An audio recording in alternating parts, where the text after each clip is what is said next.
As the DNC approaches, Democrats are excited about their presidential candidate in a way they weren't just a month ago. A new AP-NORC poll found that two-thirds of Democrats say they'd be extremely or very excited if Harris was elected the next president.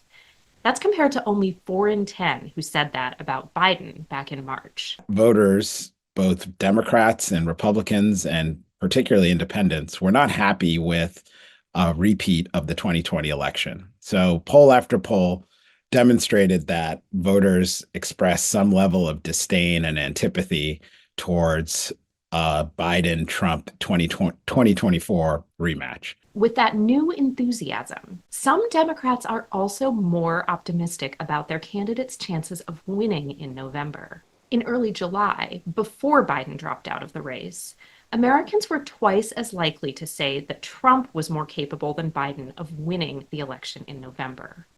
Now, Americans are equally likely to say that Trump and Harris are capable of winning in 2024.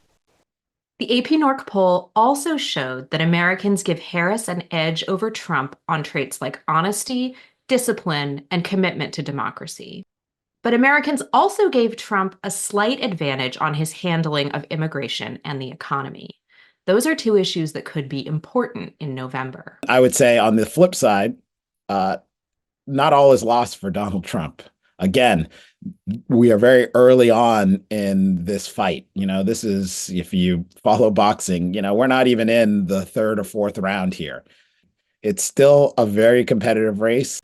Americans are equally likely to see Trump and Harris as a strong leader and someone who is capable of handling a crisis, according to the new poll. But there are also warning signs for Harris in the poll. Only about 6 in 10 Democrats trust her to do a better job than Trump handling the war in Gaza, for example, which was lower than other issues in the poll. The question is whether or not she can sustain this momentum, sustain this level of enthusiasm and excitement, and get her to become the first African-American female president of the United States.